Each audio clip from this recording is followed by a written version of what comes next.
Solid fruit dick. It's a fruit dick. Yeah. Like a vegetable dick. Fuck. Fruit dick. I'll literally never look at it the same. No, I never called it that before. That's fruit dick. Yeah. I love bananas. So does all of my children and my son. Yep. All my children, my daughters and my son. Yep. We all love fruit dicks. It's a little rough. Yeah. Because as an asshole, whenever you see someone eat something like a penis shape, even though it's your fucking 1.5-year-old son, you're like, how's that dick taste? Yep. Yeah, I don't eat dick-shaped things. No, you don't. If I eat a banana, I break it off. I do as well. Yeah. But if SJ just kind of smashes everything. Only eat popsicles like by myself. Yeah. Mm-hmm. And I bite them. Mm-hmm. I don't. Yeah. Like how are you gonna suck on a popsicle In as front a of an- man? Like, I mean, unless you're into that thing, then I get it. Yeah, But yeah. like, it's weird to me, even like alone. Because it might even be more fucked up alone. You're like, really, this is like me being subconsciously gay right now, even though I'm not. I cannot eat this delicious cherry popsicle that I loved as a child any longer. Yep. No, I bite it. Yeah. I also was blessed I don't have sensitive gums. Like Oh, no. I can bite. I get a little bit of a tingly feel like just thinking about it. Mm-hmm. It's a rough one. I like Twin Pops. Twin Pops. Yeah. Them shitty, generic, cheap motherfuckers. Yeah, like the shitty vanilla ones. Yeah. Yeah. Oh, really? Yeah. My God. That was like a Your nostalgic- bougie ass Yeah. loves these cheap fucking 25-cent vanilla popsicles. Yeah, that was we got it at the pool, like as a kid, like at the concession stand. That makes sense then, Vanilla yeah. Twin Pops, the giant white freeze pops. Yeah, They're, those like, are good. The fucking big big. freeze pops were fun. Yeah. Like they, yeah. I wonder I was fat as fuck. Yeah, you eat like that now too. You just run it off. Yeah, that's true. Just burns away. That is true. What's a good morning, everybody? Welcome back to the HWMF Podcast. Good morning, everybody. Welcome to the HWMF Podcast. I'm your host, Seth Feroce, here with my heterosexual life mate, Bob. Good morning. And, of course, we have Shaner over there. Hello. Looking very distinguished. Thanks. I tried. You look Growing like that you might have- beard in a yeah, little bit. grown up a I little am. bit. I'm gonna let it go. Yeah? I like it. Yeah. Yeah. So Can't grow much. I seen these things on the internet about how to help you grow facial hair. Yeah. Like, have you seen those? No. Why didn't you send me them? Like, they're these fucking rollers that, like, puncture your face or some shit. Like, not puncture it, but, like, kind of like you roll it on your face and it, like, wakes up the hairs. Stimulates growth. Yeah, so Wow. I seen the internet's talking about it, and, like, this might sound a little racist, but the guy that I was watching was like, yeah, I've seen Asian men grow facial hair by using these. Is that a thing? You know Asian men don't grow much facial hair? Well, yeah, I think Yeah, I knew that's. Like, they don't grow facial hair at all? Is that a thing? I mean, very few. I don't see many bearded Asian I see men. a lot of stashes, though. Yeah. They must be able to grow the mustache, but not the beard. And anyway, he was talking about how his Asian buddy grew a beard from using it. Oh shit. I'm like, no shit. Like, I might have to look into that for some people. Yeah. Yeah. Yeah, some people don't have like it full enough or like high enough Yeah. on the. I don't have cheek. I don't have a high beard. Some people, like, I saw this one dude. This is a great story. So in college, I was a little bit of a fuck off. Everybody knows that. Had a lot of fun. This one guy in my English class, I was taking this English class and it sucked. I think I was a junior, and he was fucking wild. He loved to party too. This fucking dude looked like a werewolf. Like, I mean, his fucking beard was up to his eyeballs, both sides. He would shave in the morning, and then by the afternoon, 5 o'clock shadow. Yeah. One of those guys, okay? But this guy, funny as fuck, always wild, always, and loved women. He loved every type of woman. It didn't matter if this girl was small or if this girl was big. If this girl had a vagina, he liked her. Did not fucking matter anything. And it's just, like, he'd say fucked up raunchy shit, like, during class, because our English class was predominantly women, and we sat next to each other, and he'd say fucked up shit all day. I'm like, this dude's fucking, I can't remember his name. So anyway, it's homecoming one year, all right? It's homecoming, and we're all fucked up, and I ran into him. And started hanging out, went to the house party he was at. It's all women. All women. And I'm like, oh boy. these girls are some thicker women, okay? And he is fucking having a ball. And I'm like, this dude's a fucking riot. He's like, so which one you want to fuck? And I'm like, dude, no. I stopped. I just stopped to have a beer and hang out. He's like, no. He's like, you want to fuck one? And I'm like, what is going on right now? Fuck. And he's like, yeah. He's like, so all of a sudden, he just starts saying fucked up women. He's like, this is Seth, and he's got a huge dick. And they look at me, and he's like, seriously, great dick on this guy. I've seen it. We played football together. This is like a movie scene. Bro, this dude was fucking wild. By the end of this 5 to 7 minute stint, he could have gotten me laid. I had to leave. I felt so uncomfortable. I'm like, listen, this is IUP. Girls have diseases here. And you have to pick and choose very wisely. To be very careful. Yes. And he's like, fucking, I'm like, it was one of the wildest things I remember from that English class. There's so many, like, I have like a handful of standout dudes like that I remember from college. And it was just the fucking high beard that I'll never forget. I'll never forget this dude's face. Yeah. He wore like puffy jackets. Those are big. Yeah, back in the day, was wearing a puffy jacket, was like dressed, smelled incredible. Yeah. And like just, yeah. That's the formula. Riot of a person. And I'm like, this is a true fucking like, anything. Didn't matter. Yep. Within that short period of time, that man would have had me laid. And I'm like, I have to fucking leave right now. It was a wild time. IUP was fucked up. I've heard that. Like, from more than just you. Like, it's... Let's put it this way. I mean, I think I kind of drove through there. I don't know. My daughters will not be going to IUP. They will not be. One of the reasons that Hannah and I, whenever I was going through my bullshit, and then Hannah and I met, I'm like, this is a sweet, young, nice, innocent woman here. And she was great, nice, everything. But then I was like, I'm a little bit of a fuck up. I'm a little bit of a degenerate at times. It's just in my personality. And I'm like, how is everything going to be okay with this nice person who's like just thoughtful and genuine and sweet? And then there's me.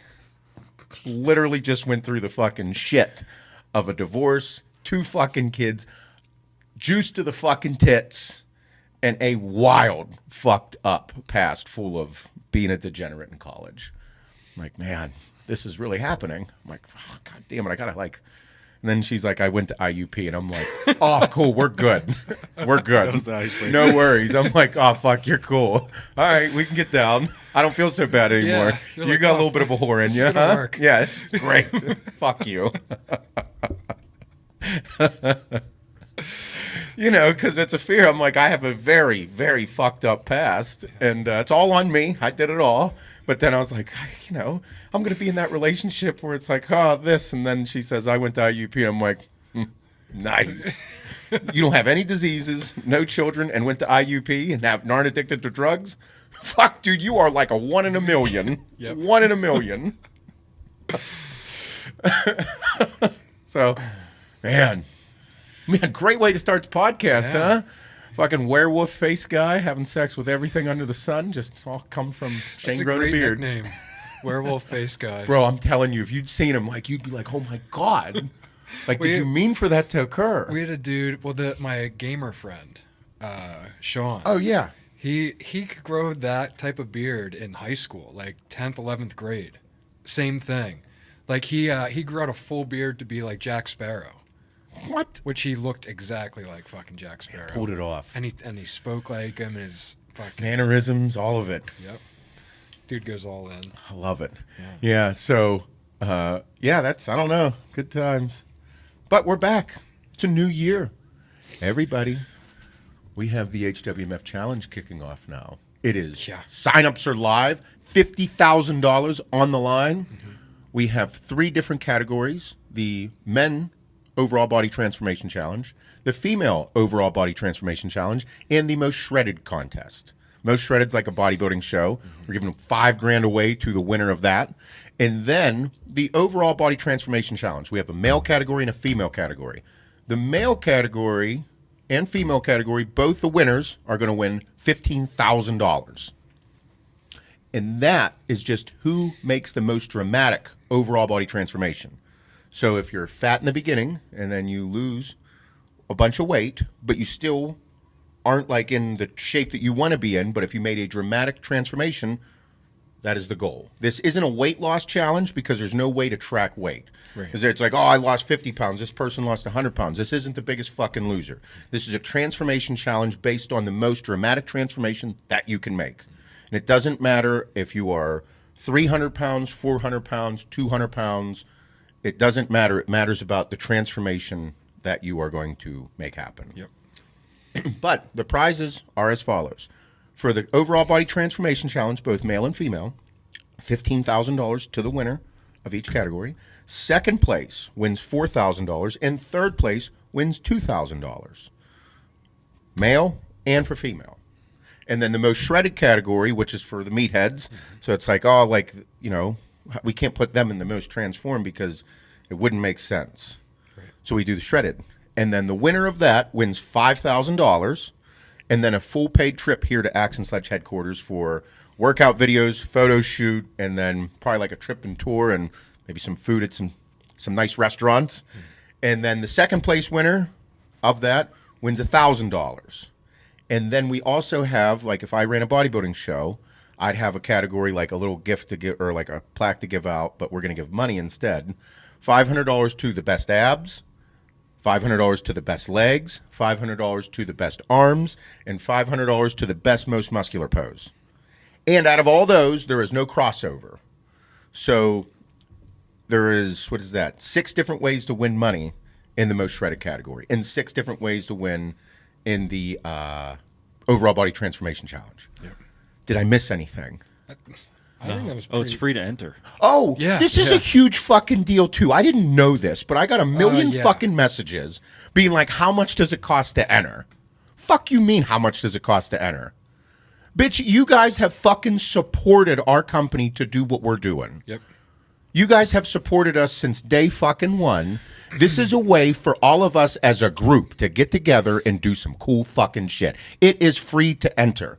I don't care if you're fucking 60, 70, 50, 40. I don't care how fucking old you are. Join the fucking challenge. We have set up an entire fucking company for this. Our entire customer service team, all of our athletes, me, you, Shane, everybody is involved in this transformation challenge. I'm doing it. I'm getting fucking shredded. I start dieting next week. I haven't dieted like I'm planning to diet in 10 years. 10 years, everybody. That means that this cup of coffee at some point during this challenge is going to change. Now, in 2012, whenever I stopped, I said I will never fuck with my coffee again. It took me 10 years to get to the point where I'm like, all right, you want to see me get down? I'll get down. I'm fucking throwing down on this challenge. It is my goal to do something that I have not done in a decade. So, everybody join. This, you're not going to be alone. There's thousands of people that have already signed up. It's free to enter. You have nothing to lose except a bunch of fucking weight and a shitload of stuff to gain, which is your mentality, your fucking physical health, your mental health, and a bunch of people who are also doing it. Shane, the team, all the customer service team, Carly and her team, have set up an entire new Facebook group for everyone to join and be a part of so that you can go in there and talk about your struggles, talk about your progress, talk about your goals, encourage yourself, encourage other people to do a great job, to accomplish something that maybe you were thinking about doing. And how do we do that? We incentivize the fuck out of you with a bunch of fucking money. If that doesn't light a fire under your ass, I don't know what can. But the money is great. There's going to be a total of 12 people that win money. It's great. But what we learned from our last transformation challenge was there's more than just money that people gained. Mm-hmm. They gained friendships. They gained encouragement. They gained confidence in life. Because this is the HWMF Transformation Challenge. HWMF, hardworking motherfucker, means you're not just good at one thing in your life, you're good at all things that you do in life.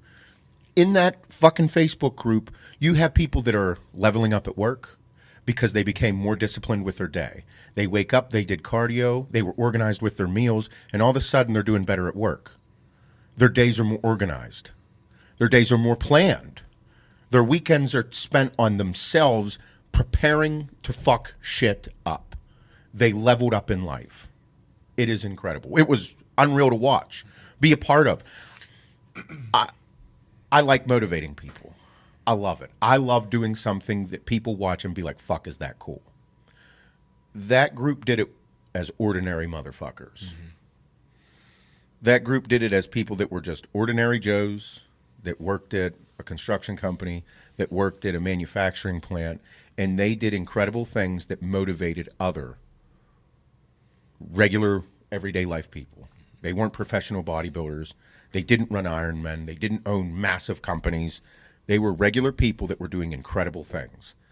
That's what makes this so special. And that's why this acronym means so much to me, and we put it on everything. Because it is a mentality that thousands, hundreds of thousands of people have adopted. And it's incredible. So, it's fucking free. I can't believe that's a... Dude, there's some big buy-ins for other challenges. Like a few $100s. Yes. All we ask is that you support our companies. Please support the companies so that we get to continue to do cool shit. That's what it's about. Yep. You support the companies, we're going to do cool shit. Give away 50 fucking grand. Break down for the female category, the male category, and then a most shredded category for the meatheads. I did get a couple people that were pros that were pissed. We don't let pro athletes enter. they're like, this is more money than we get at some shows. And I'm like, I know. That's my goal. But it's cool. You can be an amateur. If you're an amateur bodybuilder, amateur physique guy, amateur classic physique, whatever the fuck, if you're an amateur that competes in the NPC, you're not going to say anything. This is about just getting notoriety and being part of something that's bigger than just you. That's what this past year... new year, you're thinking about everything. Like, what are personal goals? Looking back and reflecting, the number of people's lives that we have touched through this podcast, through our companies, through the YouTube videos, through everything is astronomical. And it's a humbling thing to be a part of, let alone lead it. It is wild. It's unreal. It's almost like there's times whenever I get, and then like the Kelsey Lanehart shirt that we just did. We did another charity. Nothing fucks me up, really. The only thing that really fucks me up emotionally is kids. Like when bad things happen to kids, I get all fucked up. I'll cry. That's like my breaking moment. Kids' movies, things whenever you see things that are ugly, kids losing parents, parents losing their kids way too fucking young. It'll just fucking ruin me. I will lose it. This one hit me. It hit me the one day because I realized that we just changed the life of a human being that sacrificed everything they had to do a good job in the world. And a foundation that does this for a living reached out to us. Mike and Brandon got together. We set this thing up because they couldn't do it alone, and our community could help someone. Our community of good motherfuckers, our community of fucking degenerates, our community of blue collar, white collar, strong men, power lifters, bodybuilders, regular schmoes looking good naked, farmers, truck drivers, people that get looked at because they're tattooed head to toe, people that used to be full-blown fucking drug addicts. You name it, we are it. That is our community, and it is a beautiful fucking community because on the forefront, we're telling you to be a good motherfucker. And whenever we asked everybody to help with this, help raise $50,000 for this girl so she could have her service dog to make her life better, within 8 hours, we had the money and more. More. Much more. To help her do other things for her to have a better life. Bitch, if you don't say that's incredible, I don't know what to say is incredible. They didn't have the money to get this dog. They had no. It was not there. It's no, it wasn't happening. The family lost it whenever Mike called him within a few hours and said, "We're gonna get your dog. Like it's gonna happen. Like we got it. It's good." They had it, and then the T-shirts got paid for, and then the dog got paid for. Our printer did everything at cost, so they incurred tens of thousands of dollars. Like, for these things to occur, you can't do it alone. It's bigger than just one person. it's a community. It's a mentality. And everybody stopped. Everybody stopped their lives at that point and said, yeah, I'll buy 2 T-shirts. Yeah, let me buy 12. There's orders of those. Yes. Yeah. There's people that were like, and we do it once a year. Once a year. And for a foundation to reach out to us to say, help. Yep. Let's go. It's the wildest thing I've ever been a part of. It's incredible. Mm-hmm. It's cool because, like, I remember whenever I was younger, and this one guy always used to fuck with me. He had a foul mouth. I was a fuck off. Every time in the gym, like, I grew up with my dad in a wood shop, dude. My nickname was Motherfucker when I was 14, you know? You motherfucker! I fucking told you to fucking do this. And I'm like, sorry, Dad. Sorry, Dad. Fucking ruthless. So I grew up where just pussy was every other word. Cocksucker was Jimmy over in the corner. Like, it was just foul. And this guy at the gym, nice guy. He knew my dad. They partied in the 60s and shit. Or the 70s. And he used to be like, man, why are you so foul? And I'm like, what do you mean? He's like, you're always just so intense. This is even before I took fucking gear. You're so intense and you're just so foul. Like, I can hear you when you're talking. And I'm like, well, yeah. Like, I don't give a fuck. I was like, it's just me. It's how I operate, you know? I was like, if I'm deadlifting, I'm going to be fucking pumped. And he's like, it's all the time. And then as years passed, it just continued. And he's like, I just know when you're in the gym because I hear the word. And I'm like, and it's fuck. And I'm like, I was like, yeah. I was like, Randy, it's just, he's like, you ever think you might slow down with that or like grow up a little bit? And I'm like, fuck you, no. I trained at the same gym as him, and he's a happy-go-lucky guy, sweetheart of a guy, but that's just not me. It's never been my personality. And looking at it, I'm like, I always had this vision that, like, the world needs people like me. The world needs motherfuckers. The world needs people that are way over the top intense, and everybody just has their place in the world, just as Randy has his place in the world. He's a great fucking guy. Awesome human being, sweetheart of a guy, will do anything for you. You call him, he's there. You want somebody to work out with, he's there. You're out of shape and you need to get in shape, Randy will be like, come to the gym with me every day at 3:30. We'll walk around the track. I'll make sure that you get your steps in. Terrific person, okay? Motivating and sweetheart of a guy in that way. Me, yeah, let's go fucking train, dickhead. Bring the fucking heat. You better come. Like, that's my mentality. And there's a place in the world for everybody like that. And right now, I look at everything that we have, everything that we built, and the mentality that we built it on was being a good motherfucker. Yep. It wasn't being a sweetheart. Because life is going to kick you straight in the fucking balls. And if you know what it's like to get kicked in the fucking balls, whenever you see someone else kicked in the balls, the face, and laying there breathing heavy, almost dying, yeah, bitch, you help them up. And you don't help them up by rubbing their fucking back. You go make sure that they're protected. You go make sure that they get back on their feet. Because when those motherfuckers get back on their feet, they're going to stand next to you stronger than ever. That's my mentality. So whenever I think of that story about why are you like this? Why are you so fucking intense? Why are you so foul? And I'm like, because the world needs people like me. The world needs motherfuckers. They need intense people that love the shit. I love it. I thrive in it. I forgot how much I love it. You know what I mean? Yeah, I know exactly what you mean. It's like, and whenever I get excited and fired up, I'm like, fucking, this is exciting. This is going to be really hard. I'm like, yeah.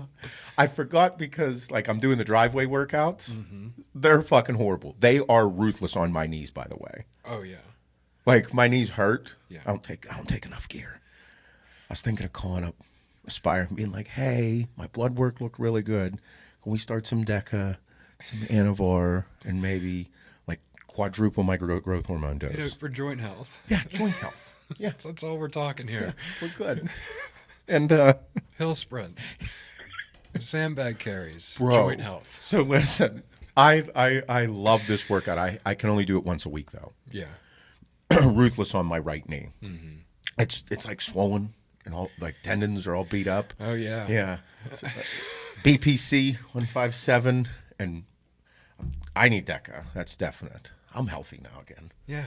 Don't do it. Don't do that. Don't do that. So, but anyway, like they're just fucking ruthless. And I was like, I have to do something that makes me want to quit. And that's how I came up with the concept, because that driveway sucks. And I'm like, I'm going to just pick these up and go. Every time it is hard. They haven't gotten easier yet. Has not gotten easier. No. The start, I sprint up, I do my warm up. Round 1 has 2 sets. I do push ups and burpees and like some shoulder presses and squat presses. Get everything moving. Sprint up the driveway twice. I sprint up the fucking thing. Got new shoes too. PF flyers. Yeah. They make me run faster. Jump higher. They just don't hurt my toes as much. I'm such an old man that doesn't take steroids anymore. It sucks. And it's hard running up. Yeah. And as I'm coming down the second time, I'm like, I got to carry these goddamn sandbags up this fucking driveway. Sandbag and And I'm like, that just sucked. Running up this bitch, it sucked. Yeah. I'm sweating thinking about it. So I come down and I'm like, all right. I was like, 50-pounder goes up first. I have the 100, the 50, and the 25. I'm like, 50-pounder goes up. 3/4 of the way up, my lungs are on fire because I'm running with it because I can. And I'm like, I'm running. I'm like, what am I doing? What am I doing? And then I'm like, I'm going to die. And then I get to the top and I throw it down. I'm like, all right, just a trot back down. I think the trot back down hurts the knee most. for sure. Yeah. Yeah. So then I get back down. I'm like, take a couple deep breaths, shake it out. I'm like, I got to get the 100 bag up there now. That fucking thing is heavy every time. Throw it on my back and I do a little trot and then it turns into the stepper. Yeah. Getting up the hill because it's a pretty steep driveway. Yeah. And as I'm like halfway up, my heart is pounding. And I'm like, I don't know why I'm doing this. This is fucking insane. And then it kicks into my head like, bitch, you're carrying something. Something. This is the functional training that is good for life. I look at it as life training now. And my heart's just pounding. And I feel like I should stop. Like it's a good idea to stop for like health. Yeah. Because my heart's beating so much. Shouldn't be beating this fast. Should not be beating this fast. And I'm like, no, because in the situation where I would have to carry a child, carry my wife, carry anybody or anything from point A to point B, like that functional hardcore training kicks in, and I'm like, no. So then I get to the top with it, and I'm like, man, I made it. I was like, fucking throw it back down. I'm like, back down, bitch. Go get the other one because it's going to be that 25-pounder is easy. Yeah, right. So I just do my little trot back down. I'm breathing heavy, and I'm like, just run back up the fucker with the 25. Get into the garage, grab it, and run up the hill with it. And again, halfway up, I'm like, because it starts getting steeper halfway up. I'm like, this is insane. I'm actually able to do this. Like I've never been able to do stuff like that. I've always been the bodybuilder. And I'm like, this is wild. So I get to the top of the hill, and they're all up there. I'm breathing heavy, and that's usually when I do my story of me. Like, I did this shit. Yeah, look at this. This is fucking wild. It's fucking insane. So I stand up there, and I'm like, okay. And I'm like, back down. So I throw the 100-pounder on, and I walk back down. And as I'm walking back down, I'm like, this is the funnest training that I think I could do. It's the most intense thing. It's a different fulfillment. It really is. Yeah. It is something that I encourage everybody to do. That's why I do it, because that's why I'm showing people, and I'm saying how much I dislike it in the beginning and then how much I love it at the end. And it hasn't gotten easier. I've been able to complete it quicker, but it's not easier. Like my heart is literally beating out of my chest. Yep. But when I'm done, I'm like, this is wild. No, it's why I do what I do. When I fucking found triathlon, it was the same thing. And now everything's getting turned up now. Yeah. Being over 2 years into this now, like training's getting pretty fucking serious. And even in the last 3 days, like I'm tripling down on hours per day. Like yesterday was like 4 hours, almost 4 hours of training. That's a lot, Bob. Bro, it's a ton. My weight's almost down to my race weight from last year. Eating the same amount of food. But we increased everything, and like the theory behind it was like you need a year or two of like a certain level of training until you can even step up into the next, like, Is that because your body can't handle it, or cardiovascularly, or a little bit of both. Like, just finding out where you're at? Your body just can't handle it. Like, it would be more damage and not enough recovery. So now that we just had a really hard month of like neuro training, so it tests like your mind. So like it beats your body up because your body's like not ready for it. So we did that for a month, and like my body adapted. Like I started doing the workouts then like a lot easier, and it was all because I blasted it for a month, hurt, like shit was sore, my foot pain, leg pain. And this week I have no leg pain, no foot pain. And like I adapted to all the workouts. I said this Sunday in my notes, Monday fucking morning, my whole week is like stacked. She's like, you're ready. She's like, you're ready to get into this training block. This is the next level. She's like, this is how the pros train. Oh, boy. Like, my notes from yesterday, she's like, you trained like a pro today. I'm like, oh, fuck. It's a big deal. Dude, it's a huge deal. It's a big deal. Like, I literally and we talked about this before, like, when you have a really great coach and they give you, like, feedback and it makes you feel good, but, like, you're always waiting for that one comment, like, and they just don't give it to you. That one comment, like, was the best thing she said to me since I started working with her last December. Yeah. Because, like, that's my goal. Probably the only one you're going to get for 12 months. Fuck yeah, it is. But I'll take it. It is. Like, it's, I don't know. It's just such a wild feeling leveling into this area because I felt it in, like, the month of shit that she had me doing. It taught me that I had to do way more outside of the training. PT work, mobility, foam rolling, seeing Jake, seeing massage Training like a therapists, professional. Literally doing what the pros do. Yes, training like a professional. Just adding, a 15-hour week jump to 25. Yes. Which is wild. That's how you become a pro. Yep. That you have to train like it. As an amateur and anything, if you want to become a professional, that means you have to do professional things. Yep. Means you have to take off seasons serious. That means you have to take every part of it serious. That's the fun part, though. It is. Like that whole last month was tough. Like there was a lot more weight training. And it's super fucking hard to hit these weight training sessions when you're smoked from all the endurance work. So, but then it's like after a month of doing it, you adapt. Like people don't stick with something long enough for it to become like something. Dude, it's hard. Like I said, like I like the drive. Like I like them. Yeah. I found out I can only do them if I want to do everything else, like all my other types of trainings. Because we'll get into this in a second, like things you got planned for the year. 'Cause I do as well. Yeah. But it's like, if I do that type of training, I won't be able to do the other types of training. And my goal this year is to be as functional, as fit, and as intense in all the different things I want to. I say the functional and fuckable thing a lot, like because I don't want to say CrossFit, even though it is. But like everything that we have with the challenge right now, the functional stuff is good for my health. It's good for my heart rate. I control my heart rate. But with the challenge stuff, I want to show everybody that, bitch, I can get shredded still. I still got it in me. But the other things that I have planned for the year are all based on like badass, intense things that I've never done in my life.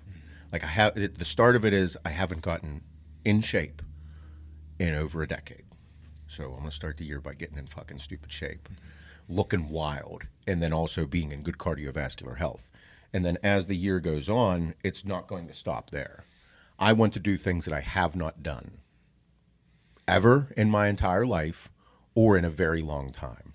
Because for the past decade, I've dedicated myself to becoming a businessman, growing businesses, and thriving in this world, which we do. But what I learned last year was if I don't do things that I like and want to do, I might never do them because work will consume me. Yep. It will eat me like it has. So that's why these big pushes for all this cool shit. And, I mean, that's why I'm super pumped about it. But what I wanted to get was, with everything you're saying about your training, leveling up, do you have anything set, like a New Year's resolution? I hate using that phrase, but I also, because you see everything online about, like, fuck your new me, New Year's stuff. But at the same time, if you don't start the year by saying, I want to do some pretty incredible shit, even though you already are incredibly regimented, very disciplined, on a routine that you ain't fucking breaking, it ain't ever fucking leaving, you're already there. However, we also all know that we all have to have goals for ourselves. Just as we have all these companies that January 1st, year starts over. So do you have anything this year that you're set to accomplish? Not so much as a resolution that's groundbreaking, but personally, do you have anything that you're going to accomplish that you'd like to tell everybody? It's crazy. Like, I don't exactly think about that because I'm just so in it every day. That's what I mean. You're crazy routine. You've been this way since day one of starting your Ironman training in fucking April of 20? Yeah. I mean, from a training perspective and like fitness perspective, I guess a big goal for me this year is swimming more. Okay. I'm swimming 5 times a week versus Horrible. 2. And it sucks every time. Literally every time I get in there. It Not a sucks. good swimmer. I can't connect head to toe. Oh, really? I'm really great at like pulling in the water, meaning you don't use your lower body, use all upper body. Strong arms. I'm really great at just kicking and not using upper body. When I put them together, it all falls apart for me. Like I can hold it for like short distances, like I'm talking like 500, 600 yards. That's short? I mean, compared to 2.5 miles, yeah, but our big thing is just swimming more and more, like having some of these swims just be drilling for an hour.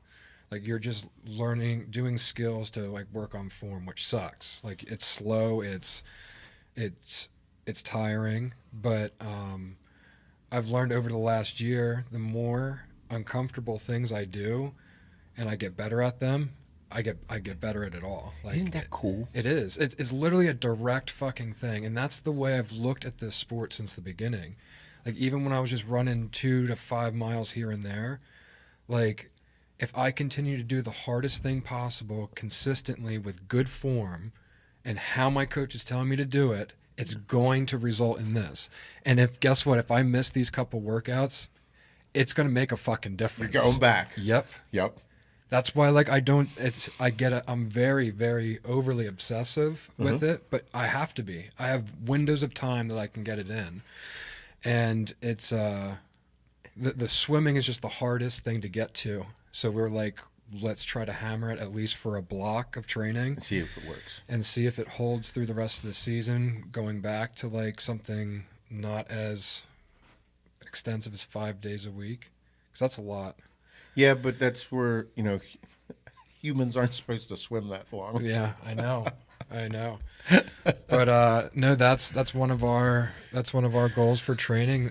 Other than that, it's kind of what we've been doing. You have the plans for our half Ironmans this year? Yeah. So those aren't like New Year's resolutions, but they're goals you have set. Yeah, it's a different style of training. Yeah. All around. Everything's higher threshold, higher heart rate, faster paced, because it's relatively shorter distance. I mean, half the distance. Yeah. It's cool though. Yeah. It's exciting. Yeah, but it beats you up big time. It's I will say, I was telling you before the podcast, like with all this training, I mean, we mentioned it on here already. Dude, steroids, mask. So many aches, pains, and recovery time. It's not even fucking funny. It is unbelievable. I take half a cc, maybe a little more than half a cc once a week. Like I take it every 4 days. I take half a cc or maybe a little more. It's just like a tad over half. well, yeah, I feel like you lose. I think there's some left behind in the syringe. You lose a point. I just got my everybody. I use Aspire Rejuvenation is the HRT clinic that both Bob and I use. Yep. Terrific people, phenomenal customer service, and for everybody wondering why I'm so full still, it's because I eat a lot. I have a muscle memory throughout the ass, but the testosterone that we take, is 10 times better than anything I have ever taken. Agreed. If I took 1,500 mgs of this testosterone, I would probably, I don't know what the fuck would have occurred. You'd be 260 pounds. Underground testosterone is not the same. This is different. I'm like, bro, I probably could have took like 600 mgs and been fucking wild. I could have took fucking, if I took 1,000 mgs of this shit, I'd have been 250 pounds in shape all the time. Yeah. It's wild. Yeah. The good thing is that I feel phenomenal. Like, we'll get a little intimate right now. My libido is through the fucking roof. Through the roof. Yeah. It's wild. Like, I'm like, this test, I take fucking half a cc every 4 fucking days, and my libido is fucking wild. This isn't real.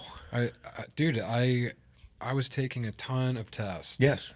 Just to feel normal. Yes, I remember. Like 2 years ago. Yes. And then I took nothing for a year because everything was just such trash. I remember. And then I take like...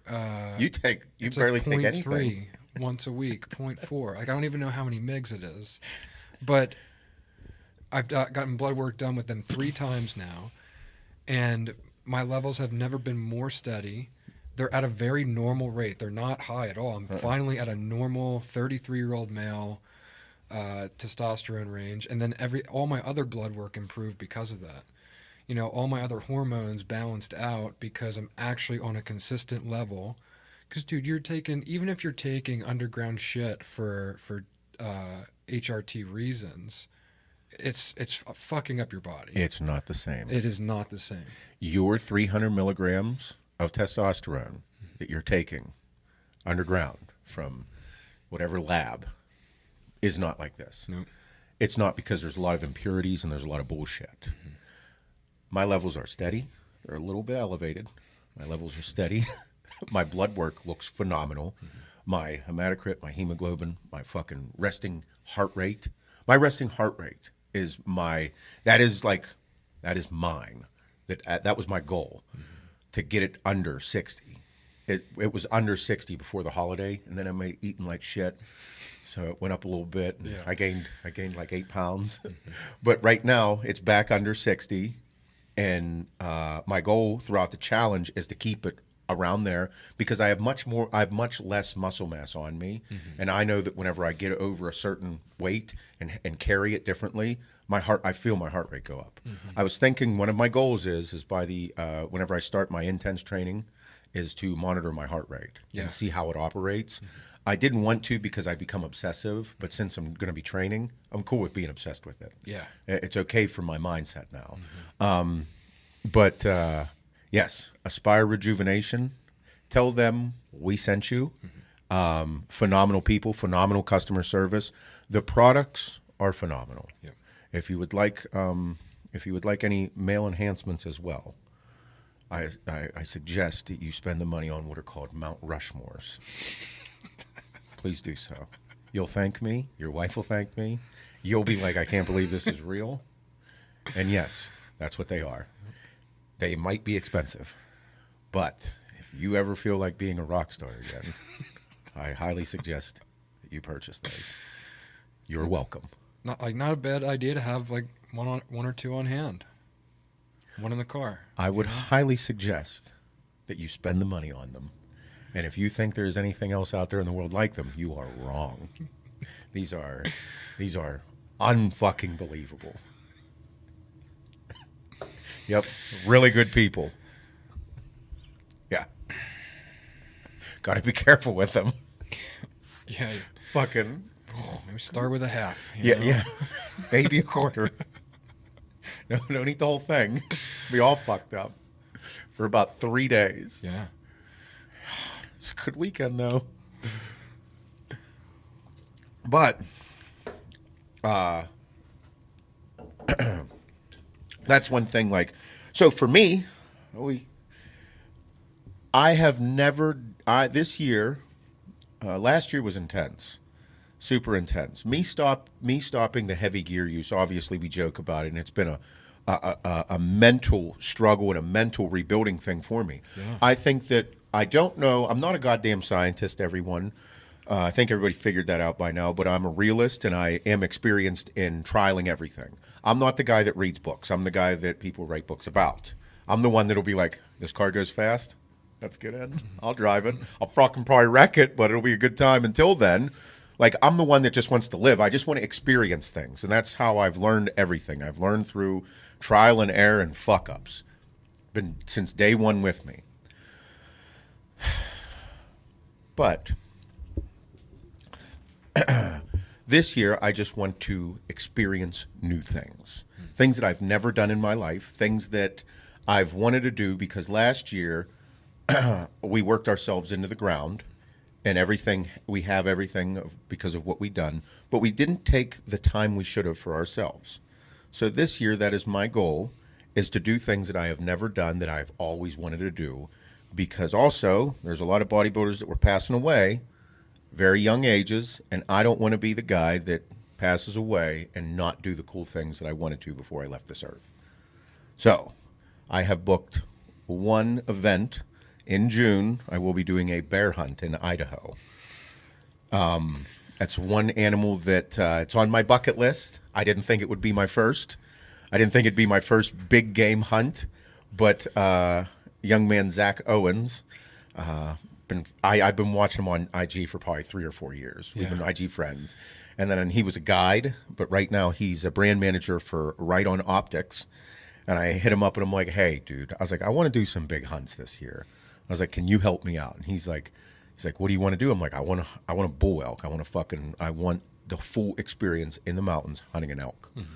He's like, I want to take it down with a bow. I was like, I want the full fucking 9. He's like, okay. He's like, you need to give me a call. And I'm like, all right. So I called him up. I talked late, like the next day later in the evening. And he says, listen, he's like, we'll set up that bull elk hunt. He's like, how do you feel about hunting bear? I'm like, excuse me? Like with your hands? Yeah, that was my thing. I was like, how close are we getting to this thing? I get to like wrestle it? I got to pull out my fucking knife, got his belly open. Let's go. And he's like, no. I'm like, fuck. And he said, he's like, well, I was like, actually, I said bear is on my bucket list. Yeah. Because I want a bear rug. I've always wanted one.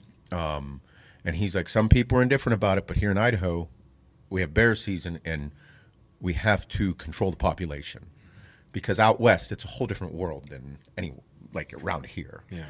And I was like, I'm game, dude. I'm in. And he's like, fuck yeah. So he's like, I need 5 to 6 days, though. Don't give me the weekend trip. So in June, we will be going full-blown bear hunt. And Jay's going with us. Whole 9, everything. We're going to get all of it on video. We're going to get everything. Hike the mountain. Fish the mornings. Hunt the afternoons. Camp out. Full 9 in the mountains. So, I gotta get it. I have to be in fucking top-notch shape. That's a different type of hiking. Mountains is a different type of shit. The sandbag workouts need to get elevated. Yeah. I need to be, because bear's got to get down the fucking hill. Yeah. Oh, fuck. Bear's got to get down the fucking hill. The mountain. How much weight are we talking? I don't fucking know. Like 500 pounds? I think he said like a 300-pound bear out there is a big bear. Okay. Because the one he killed was around 300. His wife got one last year. He's like, it happens. He's like, we'll go up the weekend after Memorial Day. He's like, I can guarantee we'll get a bear. He's like, get one every year. And I was like, how does it work? He's like, we bait the bears. And I'm like, why do we bait them? He's like, this is the education process that we'll be teaching everybody in the YouTube video. He's like, you bait them because you're able to get a clean shot and you're able to evaluate the bear. He's like, because we're controlling the population here. We're controlling the population. We're not just taking anything out. Yeah. He's like, if we just take anything out, we fuck up the population. He's like, we go after mature male bear. He's like, because at a distance, if we're at too far of a distance, we can't get a good judge of the size of the bear, the age of the bear, the sex of the bear. He's like, need to be able to control this. We need to control this as much as we can and get the cleanest shot possible. He's like, because that's part of hunting. You need to be trained in this as well. I'm like, okay. He's like, do you shoot bow? I'm like, fuck yeah, I shoot a bow. And he's like, that's going to be important for the elk. because I want the full blown elk experience. Yeah. And he used to work for an outfitting company, so he was a guide. And I was like, I want a big bull elk. So apparently New Mexico is a big place for bull elk, but also Montana and Colorado. I'm down for fucking anything. Yeah. I want it all. I'm sure he has a plan already. Yes, yeah, he's fucking all over me. He's like, you coming to SHOT Show? And I'm like, dude, SHOT Show's in like 2 weeks. No, I'm not coming to SHOT Show. We got other things planned. And he's like, you got to come out. I'm like, I know, dude. So, good dude, Zach Owens, on IG, terrific person. Lives in Idaho. Like, it's awesome. So my thing this year is doing things that I'd never done and want to experience. I want to make those big hunts regular in my life every year as I grow up, build relationships out west with people so that me, my family, my son can grow up in that environment because me personally, I want to connect more with that environment. Yeah. I don't do enough of it. I want to. We've always worked so much, and I don't mind working. I love it. But I want to be able to take the time, a few weeks throughout the year, and go do these things. And on top of that, I want to make sure that I'm in shape to be able to do those things. And I want my health to be top-notch so that I can do them for decades longer with my son and possibly my grandsons or granddaughters or grandkids. Yeah. Because, like I said, motherfucker, if I stayed on the gear and the juice, I don't think I'd be around. So that's part of the big, healthy part of all this. That right there is what's stopping me from going wild with everything. Just the experience with my family. So that's it. That's my 2022. The things I've never done in my life. Yeah. Never done them. So, dude, it's so vital. That's why we're on this planet, to experience and see as much as possible. I think that is true. Yeah. Because things are so different. Like, so different no matter where you go. I work this hard, and we have this podcast, and we talk about all these different walks of life. Mm-hmm. The YouTube videos that we have planned this year are to involve things that I've never experienced, we've never experienced, we always talk about doing. And getting to know the people that do them on a regular basis that don't get enough notoriety for it. Mm-hmm. The hardworking motherfuckers of the world. Like Zach. And many people on here probably don't even know who the fuck he is. Yet, he is somebody who has lived an entire life that does some of the most incredible shit, I think. Dream stuff. Yes. Yeah. Stuff that literally me, who has quote-unquote everything, everything's great in my life. I don't have any problems. I just have work every day. Mm-hmm. He does things that I lay awake at night and think, I can't wait to do something like this. Yeah. So he is going to give me and help me fulfill something that is inside of me and what I want to carry on through the generations of my family. He's going to help me achieve that. That is the coolest part about life, Yeah. The experience. It's adding all new tradition to your family, you know? And what it does for then whenever I come home and the fulfillment that I have inside of me to do a better job for everything that I have. Yeah. That's what that's I'm super into it and excited. It's just a whole new appreciation for life. And yes, that's what I mean. Like, it's that gaining life perspective. Mm-hmm. I believe we have perspective on life. Mm-hmm. We're able to appreciate what we have financially because of our financial situation 5-6 years ago, mm-hmm. and decades before that wasn't the greatest. And now it's great. However, it's like that doesn't mean everything is made. That means that we're able to do more things and help more people and do more incredible stuff for the world to see. That's how it should be. Perspective. That whole I don't have problems, just more work to do. A lot of people give us shit because they're like, oh, like some people are in different situations than other, and they act like it's a fucking pity party or a sympathy contest. Mm-hmm. I'm like, fuck you, no. It's to help you gain perspective on life, you dickheads. Mm-hmm. It's not who has it worse. It's understanding that even though you have rough times, there's somebody that could be going through something more intense. The basis of it is Monday isn't a fucking problem, you cunt. Mm-hmm. Monday isn't a problem. It's not a problem. It's Monday. You just have work to do. Your fucking 22 meetings on a Thursday, that's not a problem. Stop bitching. Do the fucking work. Oh, I got a big job to plan. Oh, it's so tough. Okay, cool. It's not a fucking problem. Stop acting like it. Do the fucking work and shut the fuck up. Stiff dick this bitch. Show me what the fuck you're made of. That's not a problem. A problem is whenever you have something that overtakes your entire life that you cannot think, or those meetings that were so important and were a problem are no longer even important. That's whenever you have a massive death in the family. That's whenever you have your child go through something that's detrimental to their health or well-being or even life. Mm-hmm. Because your 22 meetings, whenever you're bitching about them to somebody, and you bitch to them about you were bitching to someone about them, and that someone has their child in the hospital right now, or their significant other was in a car accident, they're losing a limb, their son's over in Iraq, something intense like that, and it's like, oh, my 22 meetings aren't a problem. They're actually like a privilege. Yeah, they're a gift. I'm honored to have 22 meetings on a Thursday, because I'm going to make sure that everybody in that fucking meetings feel my shit, because I'm that fucking good. That's the mentality. That's the perspective on life that you need to have.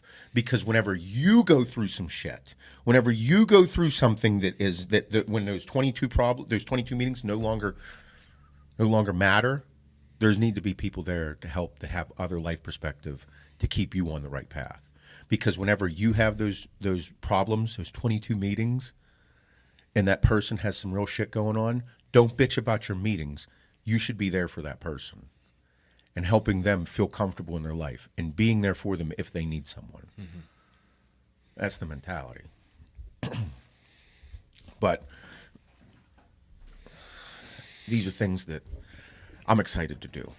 I also have things physically that I've never done before. Yeah, everybody's going to see it. 2022 is the revamp of everything that we've done as a company. The YouTube channel. It's going to be, you're going to see the bear hunt. You're going to see the elk hunt. You're going to see the fishing trips. You're going to see shark diving. I personally want to swim with the sharks. Mm-hmm. I want to. I honestly, if I could go into a shark cage, I'm fucking down. I want it. I want to experience it all. I feel like I want to do it outside the cage. I can't handle that. I would need to piss myself in the cage first. Mm. Like, so, I want to experience all of these things.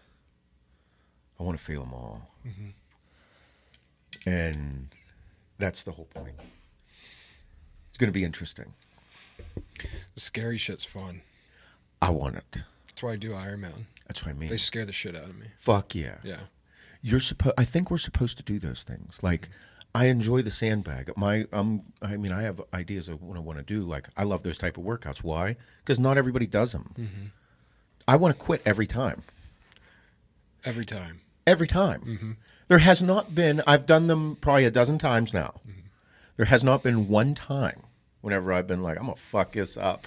And then I go in and halfway through I'm like, I would say this is where people quit. And then I keep going and I'm like, this is definitely where everybody quit.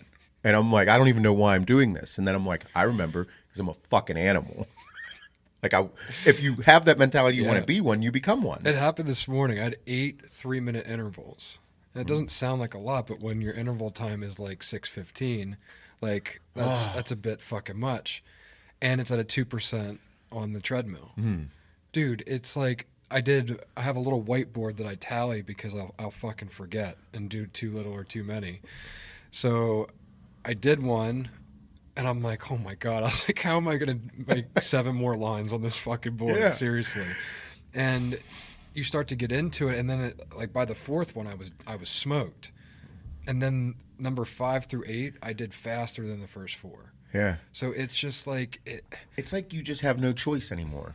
No, there is like, everyone has that breaking point or that stopping point, but I don't really think that exists the stronger your mind gets. Like, there's things I'm doing that I shouldn't be able to do. And I think it's your mind and your will gets so fucking strong that you push through that barrier, and then you're on the other side of it, and you're like, okay, it's not that bad over here. Like it's such a wild thing to think of, but I even felt that in the beginning. Like they talk about that like runner's high. Yeah. I mean, it's kind of a thing, but it's more so like you just seeing yourself get through that wall. That's what I think people get off on. That's what I chase. Well, I'm feeling that. Yeah. Because I know people wouldn't like to do this workout. Mm-hmm. Like the one, I got a few comments. There was one guy's like, he's like, you know, you have a gym full of like $100,000 in equipment, and yet you're out there in your driveway with fucking sandbags. He's like, that's pretty funny. And I'm like, this is a good comment, but thanks. I'm like, it's a good point, but I just like the grit, and that's what it is. The grit is the fucking. I want people to see me experience these things. Mm-hmm. But part of what's lacking in the world right now is vulnerability through experience. Mm-hmm. So me, I'm a very well established, well set, strong-minded, accomplished person. Like, I mean, I'd probably say that what we're accomplishing right now with our businesses, very few people do in the world. But the vulnerabilities that I am about to have with all these experiences is what I want people to see, because everybody thinks they're a hard ass now. A bunch of young kids think they're fucking badasses. It's wild to see. And we've all been there. We've all been 22 to 24 years old and think that we're fucking animals, and you are in your own regard. But as you get older, you understand that the world is full of fucking really intense people. Mm-hmm. And I'd consider us to be very intense, very fucking hardcore dudes. Yet through this is what I want to experience and show people, like, just people that never experienced these types of things, and show them like what it's like to do the workouts and watch me get better at them. Watch me put myself out there in different fitness areas that I really don't belong, and then stick to them. Mm-hmm. Get my ass kicked, even though I've done a lot of fucking wild shit in bodybuilding, and just continue to go through it all. Yeah. This year is a year that I want everybody to know you're going to see some shit. Mm-hmm. And by me saying it, that means that I'm going to hold myself accountable to it. So, yeah, it's going to be wild. It's going to be wild. Well, getting back to like the transformation challenge and kind of everything that what we've been doing since we've been in business together. It seems like I visualize what we're doing as like, remember when like Forrest Gump, when he starts running and he starts building this fucking crew that just like starts running with him, right? I know it's a fucked up analogy, yeah, but like, dude, like we're building. Everyone that's been a part of what we've been doing the last few years, you're all evolving just like we are, yes, and just like our brand is. Yeah. And now that it's getting bigger and bigger and we all have our own, like it's getting so vast. And after seeing the challenge results from last year, seeing the camaraderie, and you guys are building. Yes. We're just showing you how we did it. You guys are what's building this community we have, which is fucking crazy, because I never thought we'd be able to do something this big. Big. And most of you never thought you'd be where you are right now 3 years ago. No. So what's occurring is we're building such a big group of people that did not exist in this world before. And these are the type of people that our companies were built on, our country was built on, and I look at it as we're literally revitalizing people in America. And to be able to do that through simple traditional things like being a good person, having a good work ethic, being healthy, keeping your body in shape, like the mind-body-soul relationship of life. And you guys have run behind us this entire way, and now are pushing. You're not behind us, you're in line with us, and now we have this fucking army of savages. It's so crazy. The people. That's literally how I look at things. Like everyone listening right now, like I look at you guys as much as you look at us as this figure to look up to or mentors or influencer, however you want to fucking call it. I get off on seeing you guys do the same things. Like that's where I get my energy from. That is what is crazy about it all. Mm-hmm. Perfectly put. That's what's wild about it all. Yep. I've never like felt good about doing something better than someone. I always felt better about seeing someone else do better for them or even better than me. That's just the feelings I've always had. What we preach, this mentality is, I don't want to dictate what you do. Right. I want you to be a hardworking motherfucker. I'm not telling you to be like me and be a bodybuilder. I'm not telling you to be a bodybuilder. I'm not telling you to be functional and fuckable. I'm not telling you to be an Iron Man.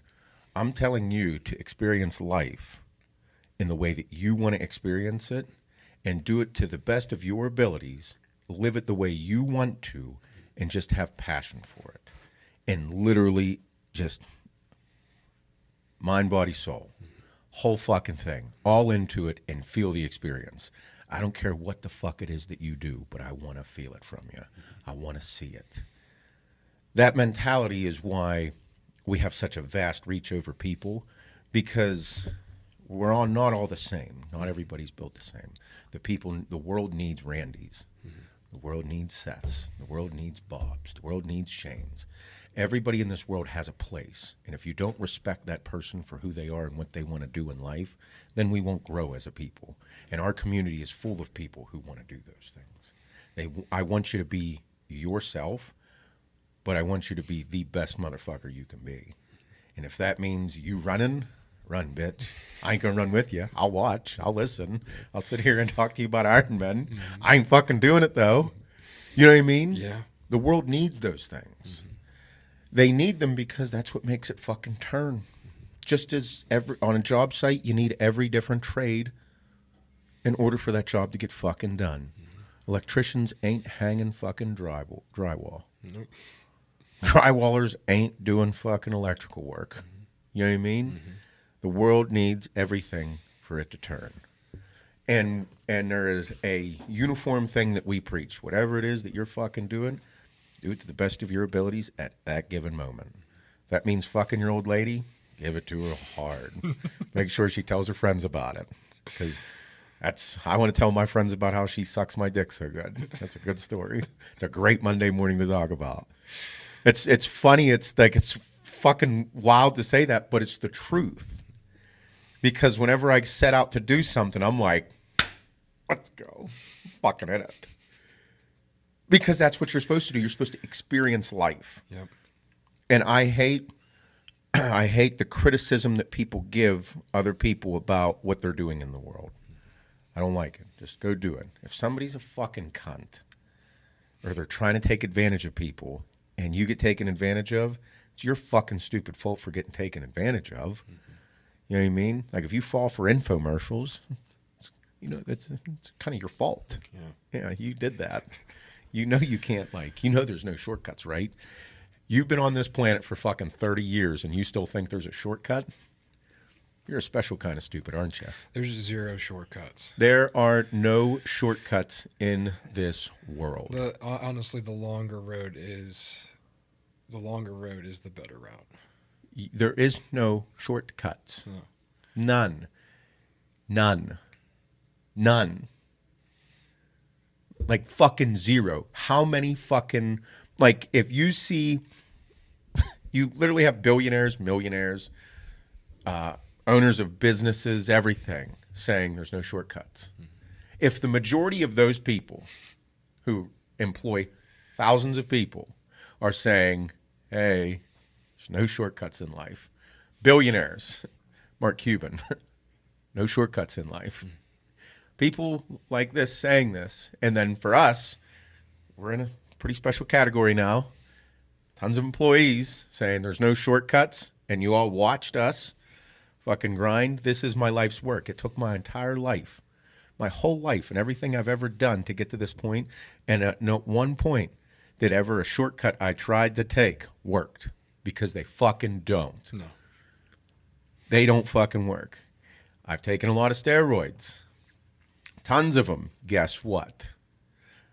If you don't do the work with them, they aren't the fucking shortcut. No. Do they enhance everything that you're doing? Fuck yeah, they do. But guess what? They're not the end-all, be-all, bud. They are not. And sometimes they work against you. So the shortcut doesn't really work. It's not about that. It's about the experience of life. How do you train to go hike mountains? Or how do you be able to like be good at hiking a mountain? You go hike fucking mountains. Yeah. Zach said, he's like, "Bud, you gotta go hiking." Yeah. I was like, okay. Like you need different footwear. Yeah. Like the whole nine. He's like your stepper's not the fucking mountain bud. No. He's like, you're gonna have to hike. So I told my one buddy who did some hiking, and he's like, "I'll take you hiking." Yeah. He's like, "Oh yeah." He's like, "It'll be fucking intense." Yep. So I have to go do this. Mm-hmm. But no shortcuts in life. Got to do work. Do the harder shit. Always choose the harder route.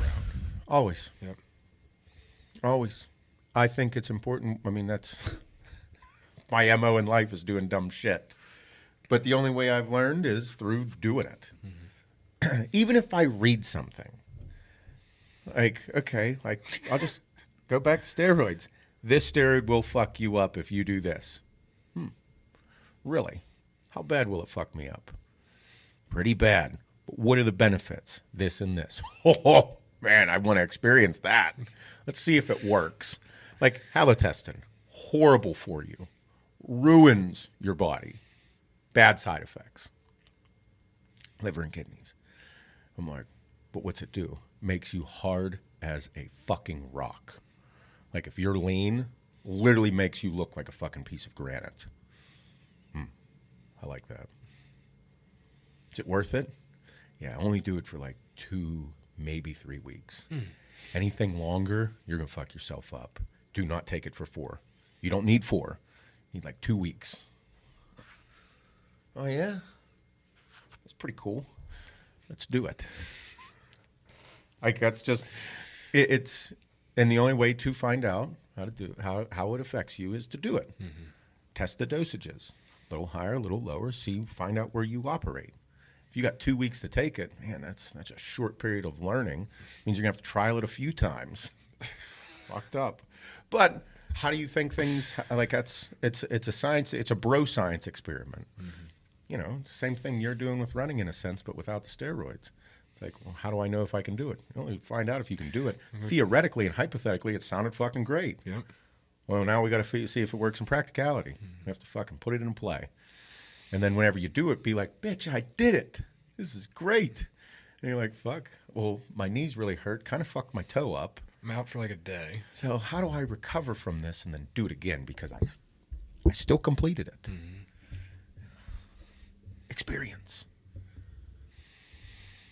Need to experience more cool shit. Mm-hmm. And let the world know that you need every different walk of life to make this bitch turn. Everybody needs to work together, not against each other. One.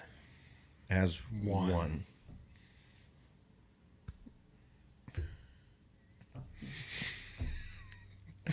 God damn it.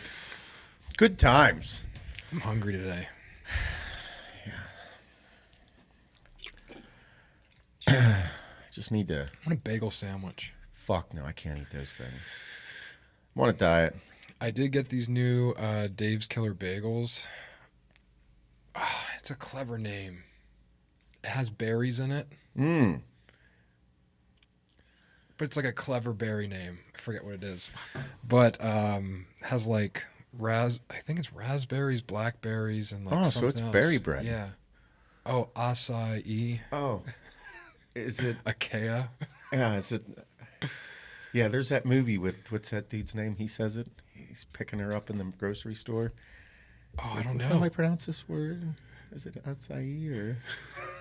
I don't know what that is. Fuck, I can't remember. No, those are good.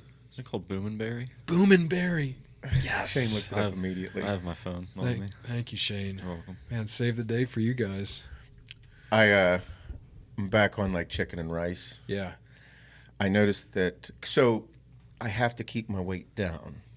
If I eat meat and potatoes, my weight just goes up. Mm-hmm. So I keep it down, and but it's back to basics. Yeah. Yeah. It's crazy how I know, like, you've known it just from being a bodybuilder and having coaches that are like, hey, this carb is going to do this to you. This carb is going to do this to you. I finally know so well What your body does. what my body does when my body needs it. Like, come Thursday night, I need meat and potatoes, dude. Like, I like coming into the week light, getting onto my routine, picking up the food, but it doesn't really change, 3 to 5 meals a day. And then Thursday night, I'm ready for red meat and potatoes. Yes. My body needs it. I bounce back. I have 3 more good days of training. 1 meal. And everybody's different. Mm-hmm. Everybody's different. Like, if I eat fucking red meat and potatoes, bitch, I'll be 220 pounds. Yeah. On half a cc every 4 days. Mm-hmm. If I upped it to a full cc every 4 days and ate meat and potatoes twice a day with 3 chicken and rice meals, bitch, I'd be 225, 230 within maybe a month. Yep. Guaranteed. Yep. I don't know how or why. It's just that's how I'm not built to be a fucking runner. I am built to be short, stocky, 220 pounds. So me and my team, we do, well, Tuesday mornings we have a group ride. It's at like 7 a.m. And it's like a time trial. So like, yeah, you're racing each other, but ultimately you're just trying to throw down the best time. So after the race, I came in 8th. And like I had a pretty good time. My average watts were 30 watts higher than everyone. My average heart rate was 5 to 8 beats lower than everyone, but I came in 8th. So there's this other statistic that is your weight to power ratio. So for instance, in the system you put in your weight before you ride. So like I was like a 195. Pushing 270 watts. Well, some of these guys in the top 5 were 135 to 155, 140 to 160, pushing 230 watts, 220, less than me, but the weight to power ratio is like through the roof. God. So like my ratio might be 3.1 watts to kg.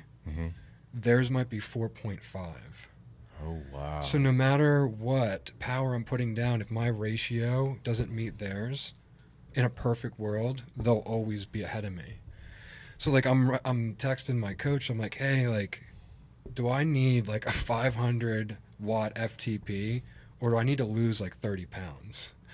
And she's like, well, you're not going to lose 30 pounds. She's like, you don't have 30 pounds to lose. No, I was just going to say, it's impossible. But she's like, you will lose more this year. She's like, if you're close to your race weight now, she's like, you're going to drop another 10 to 15 pounds Full body this year. And she's like, look at some of the pros. She's like, Lionel 5 years ago, kind of a thicker guy. Right now, he's the smallest he's ever been.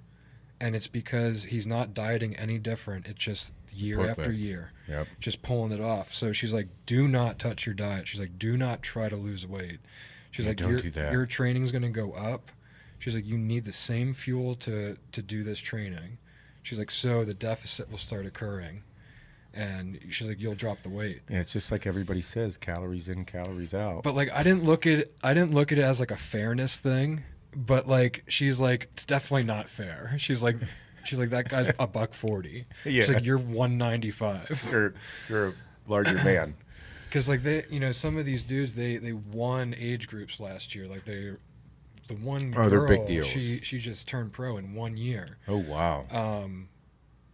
But I'm like, I'm hitting him up after the race. I'm like, hey dude, like, what do you weigh? Like, I'm just curious, cause like, yeah, what the fuck are you doing? Yeah, $140, $145, Wow. So our goal is to just keep increasing power because, like, I have a ton of power on these guys. I just got to get it through the roof even more and then back the weight down a little bit, and I should be, end of the year, I think I'll be pretty close to that top 5. That's my goal. 180 pounds. Yeah. Yeah, like I was 187 for Florida. Oh, wow. Yeah, 2 days before I was 187. So Is that a good thing to be that light for your race? yeah. Really? Yeah, as long as you didn't try to lose that, which I never did. I always ate my food the way I wanted to. I trained the way I did. I had energy through it all. It just comes to a point where it just starts dropping off. Like it just does because of the sheer volume. Man. Yep. And then that recovery week, like right before, your body's just chewing through calories Yeah. and replenishing everything.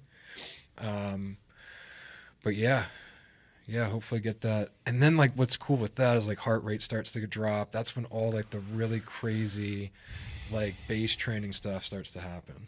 Yeah. It's wild. It's insane. It's crazy. Such a different world, man. It is. Mm-hmm.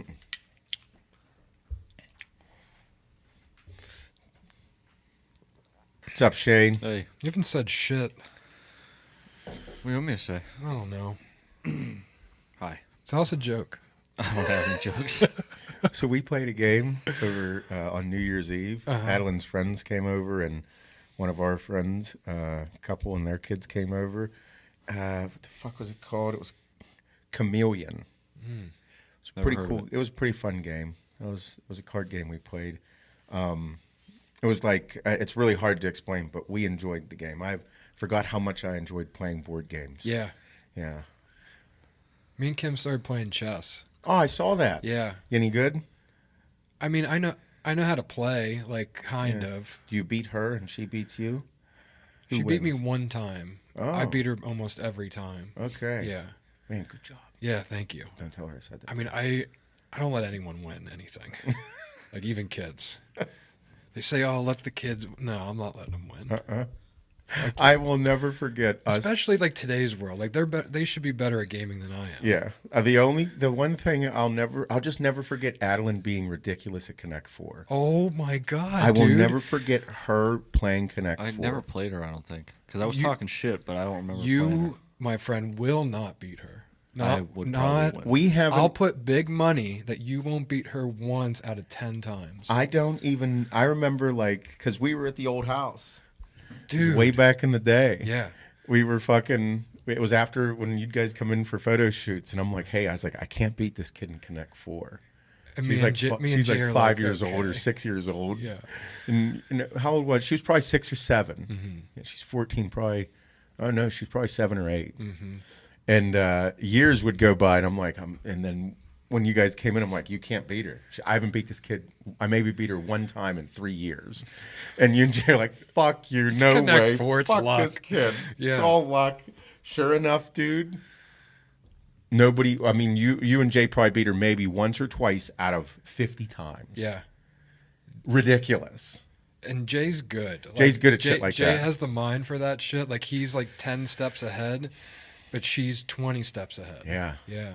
Yeah. Animal. It was wild. That was a ride. I'd never seen anyone be able to do that. Yeah. It was like Speed Connect 4 in her head. It was. Like, you'd do something, she'd just immediately make a move, and you'd be like, what the fuck? And somehow you would never, ever win. Yeah.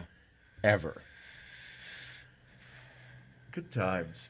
Yeah, we watched the Queen's Gambit, Yeah. and it made chess cool in my eyes. Not Yeah. that it wasn't before. Everyone Sure. that plays chess, whatever. But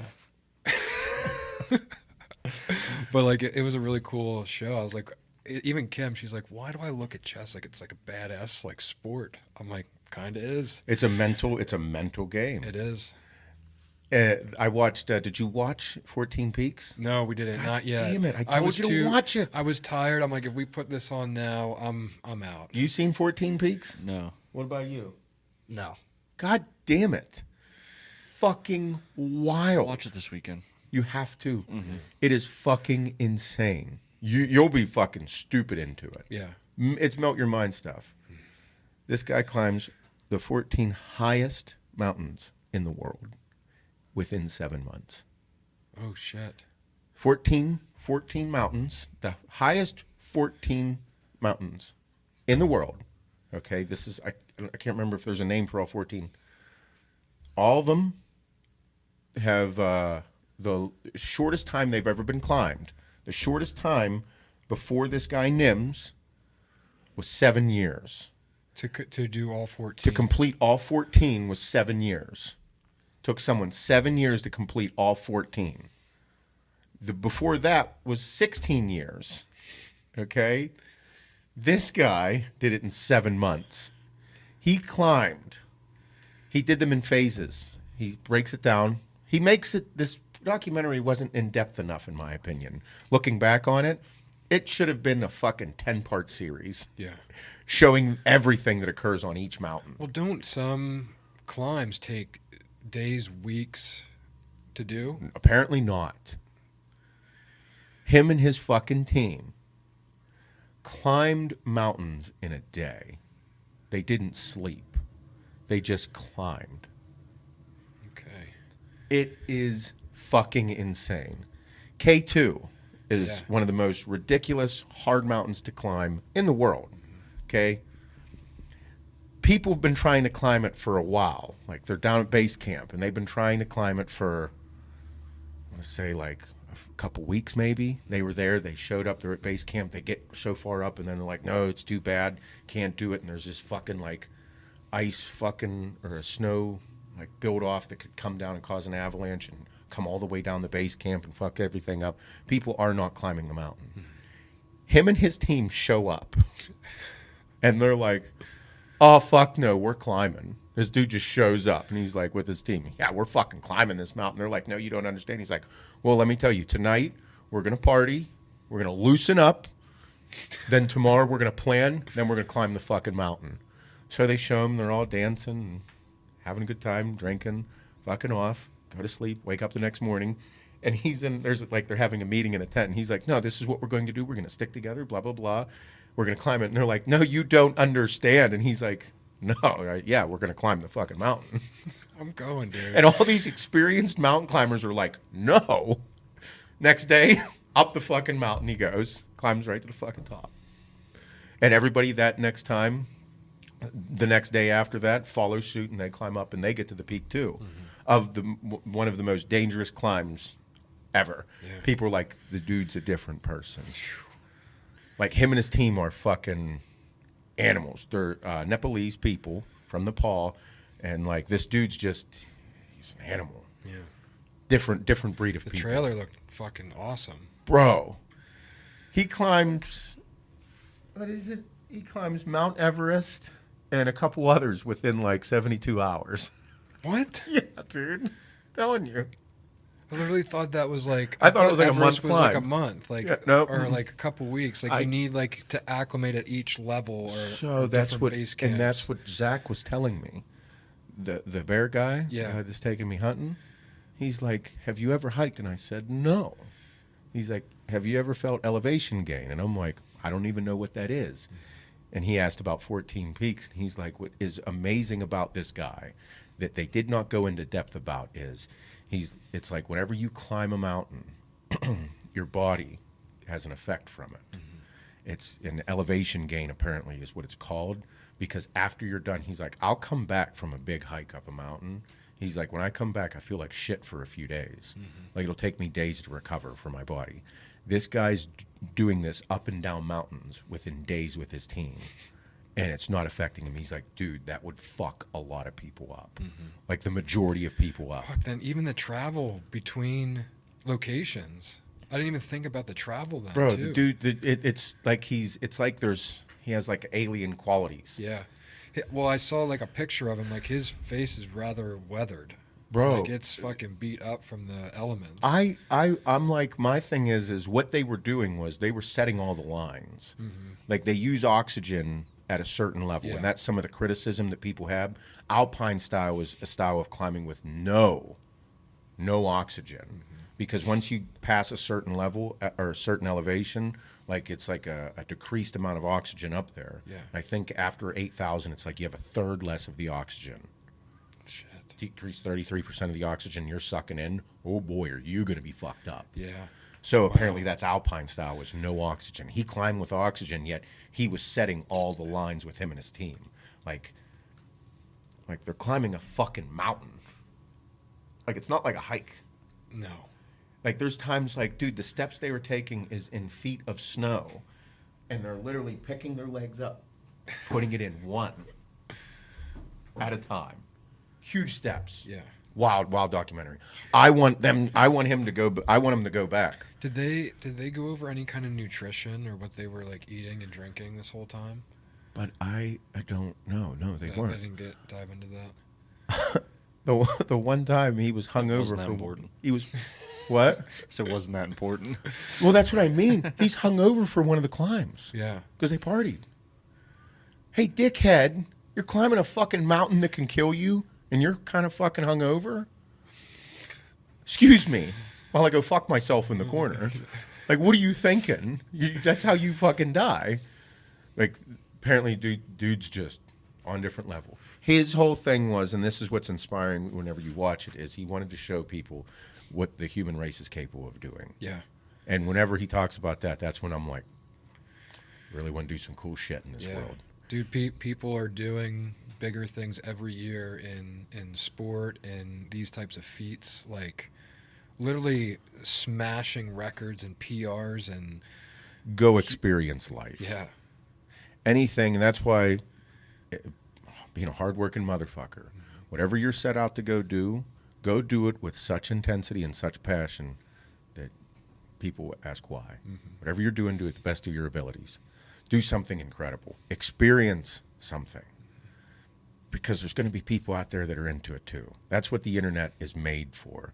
It wasn't made to criticize and fucking all the bullshit. It was made to show people the experience of how wonderful things are in this world and connect with people. That's what's incredible about it. Mm-hmm. It's wild. Like I was saying, I want to go back and I want a full 2 hours about him climbing one of these wild mountains. Mm-hmm. The last one he went to climb, nobody had climbed it since like 2014. Oh, fuck. Because of the dangerous conditions. Yeah. Like, Like, yeah. we're going up. Bro, and what he had to go through to climb the last mountain melt your mind. Melt your mind. How long is it? Like 2 hours? Like an hour and a half. Okay. Yeah, hour and 30 that's minutes. doesn't seem like enough time. Dude, it should be a 10-part series. Yeah. It should be a 10-part series. I want to see the differences between fucking, I can't pronounce them. They were all like, they were in Pakistan and Nepal and China. I don't know the names of them. K2 is Mount Everest and K2 are the two I remember. Yeah. But I want like an in-depth thing about each one. Like, why is this one different? Why is this one more difficult here? This one's not as high. It's fucking literally 800 meters less, but it's the one nobody wants to climb. Mm-hmm. Why? Wow. Mm. Yeah, everything is over. They're all over 8,000 meters. Every single one is over 8,000 meters. I think those are the 14. I think that's why it makes them the 14. Yeah. I'll watch it again. And then the other documentary that people told me to watch was The Alpinist. So I'm guessing that that's about a guy that climbs alpine style. Right. Yeah. No oxygen. Wild shit experience life. Yeah. Then I started watching, after that I don't watch a lot of TV. Mm-hmm. So I was still on the Netflix going through and see if I want to watch anything. Meat Eater with Steve Ranella. Mm-hmm. I follow Meat Eater on Instagram, but then like the show was cool as fuck. Cool as fuck. Dude's awesome. Huge deal. Yeah. Fuck, we just watched something on Netflix. I can't remember what it was. I love documentaries. That's where I am. I don't want to. Oh, we watched. What's it called, Shane? Don't Look Up. Don't Look Up. Oh, you watched that movie? I watched Yeah. a trailer for it, and then there was something on the TikTok or some shit I saw. It was about all right. Yeah. Yeah, it was all right. Yeah. bunch of good actors in it. So a lot of stuff out there about the politics going on in the world. Yeah. With some underlying meanings. Yeah, a lot out there. Yeah, I there's even felt a little bit. I watched the new Matrix. There was a little bit there. little something in there at the end. Yep. There's some wild shit going on in the world. Yep. Wild shit. I'm buying a lot more guns and ammo. I know that. If there was ever a time to buy guns and ammo, I think it's right now. And Porsches. Investments. Porsches. This work. So I was joking. I felt like Cali Muscle on my fucking keys on my keychain. Did you ever see him with all his keychains? Yeah. And then I'm like, man, I was like, because we finally bought the family vehicle. Yeah. And I'm proud. yeah, I'm very proud. I did a good job. You did. I did a good job. I saw it and I just bought it. I bought it sight unseen. That is not like you. No, it's never. We needed a family vehicle. Yeah. So, but then I was like, Cali Muscle and this and that, and then I'm like, Bob's keychain is literally full of 8 fucking cars, 8 vehicles that are all well over a certain dollar amount. I'm like, holy fuck. I was like, your keychain is ridiculous. Like, if you had your keychain, there's fucking 8 hanging on there, and they are all ridiculous. It's not like one's ridiculous. Not one is ridiculous, but all of them are ridiculous. I do like looking at them. I've been looking for like a nice like key rack for on the wall. Mm-hmm. I haven't found one nice enough to put those keys on yet. Yeah. Mm-hmm. Yeah. Like I'd like it to maybe a custom made one. Yeah. If someone wants to make me a custom, Out of wood? I don't really want wood. No, no maybe wood, yeah. I don't know. I'm just asking. I don't know. I haven't found it. I've even checked the Etsy. Yeah, no. Because the Etsy's it's too crafty for what I need. Yeah, I wouldn't go there. I mean, I need something cool though. would you like it to be like a... I'd like plenty of room for more. Like to add more. Not just enough. Yeah, you need like 16 hangers. Would it like to all span one Or like length? it opens, like maybe it's like a case. It opens and it has. Like, Is it on the wall? Like, yeah. Yep. So it's not like a watch thing. Ooh. You know what I mean? Like it's on a table and you open No, it it'd be up. cool to have it like in the kitchen or going out the door, and it's like something. You keep using your hand, Yeah. okay? Yeah. But you want more. It's going to be more than 10. So I'd imagine it'd be like this. Yeah, maybe a double door. It'll be much bigger. So it has like 4 areas of 20. Or 4 areas of 5. no, like a 20, 20, 20. Man, high aspirations, huh? Well, dude, you don't want to have to remake the key holder. Yeah, You know? that's a good You point. can always add. Yeah. Oh boy. Well, I got to start working a little harder. I actually drove the new one in the cold. Oh, really? Fuck, what day was that? Monday or Tuesday? But so like I went to turn on the heat. It was that day. It was like 25 degrees. Yeah. I had to go down to the notary. I forgot to give them the one fucking paper. I've been just driving it with no plate or registration. That's okay.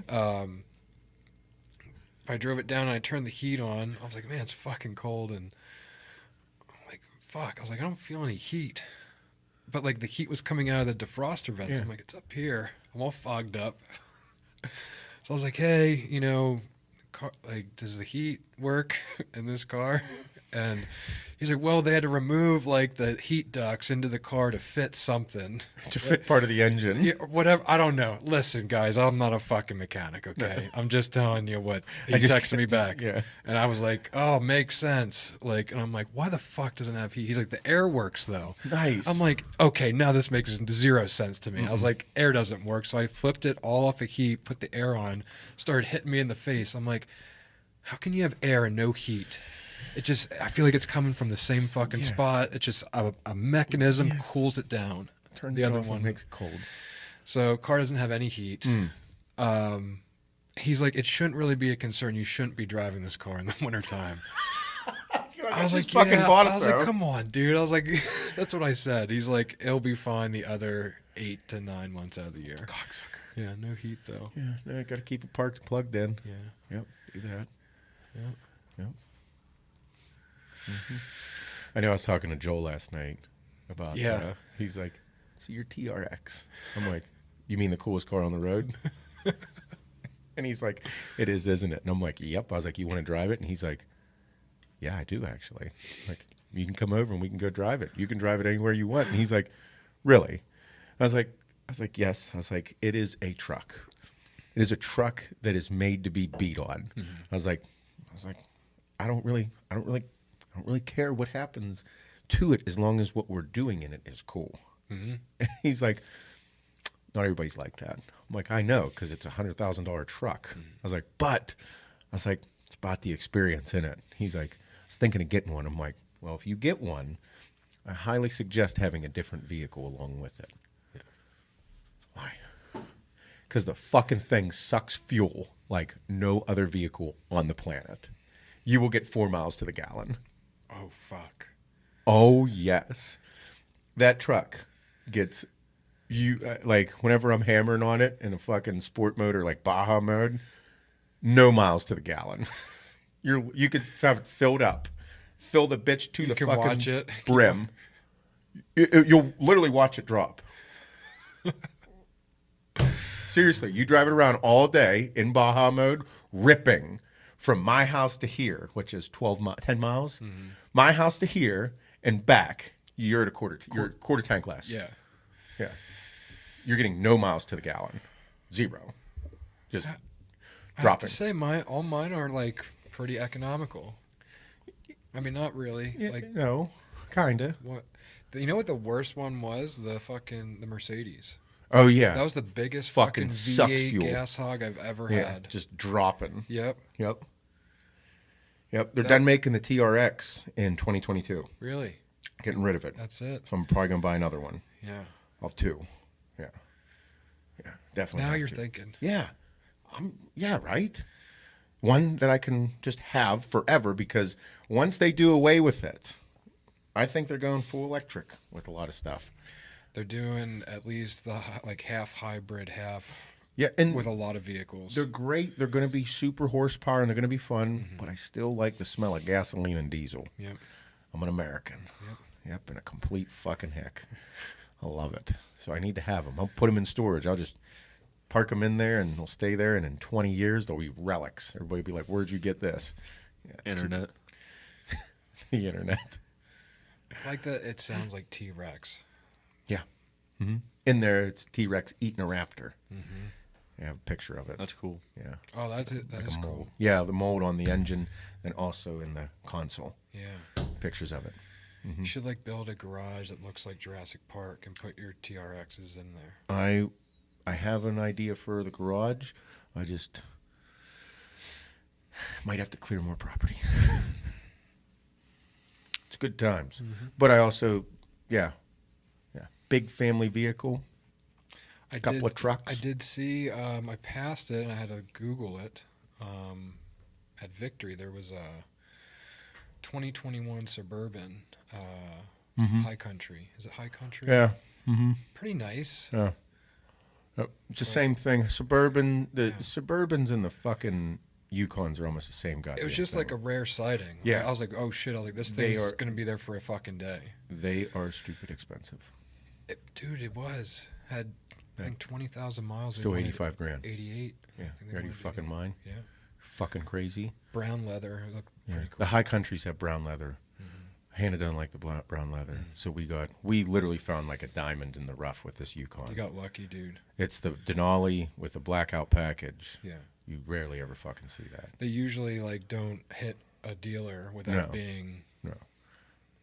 Bought it sight unseen. Yeah. Don't normally do it. But good shit. Pumped. YouTube videos. Training videos. Challenge. Sign up for the challenge. Sign up for the challenge. It's so worth it. It's free. Literally free to sign up for the challenge. So much accountability. Like, you will not want to let the people in this group down. No. That's a big thing for me. I hate letting people down. It's why I hit my workouts, because like I don't want to let my coach down. Like I have a better chance at succeeding by trying not to let her down. Like, I'll let myself down first. So like having these people around you during the challenge, like it is awesome, especially if you're used to like training by yourself, or you don't have like this group to go to the gym with, like this is kind of like a virtual way. People don't let you. They don't let you together. quit. If you go have a bad day, you go into the group. Everybody's like, "Don't fucking quit." It's like we said before, when you walk into the gym and you see another AAR shirt, like it's that same shit. It's awesome. It's a beautiful thing. Sign up for the challenge. Last day to sign up is January 16th. Yep. So you can sign up, send in your check-in photos, and get fucking started now. Have a little bit of a jump on other people. But even if you don't sign up until the 16th, still have time to do it. It's about the most dramatic change for you possible. Do a good job. I'm pumped. Me too. I'm getting in shape. You're already in shape. I'm gonna look different. Oh, yeah? All right, Bobby. I'm cleaning up some things.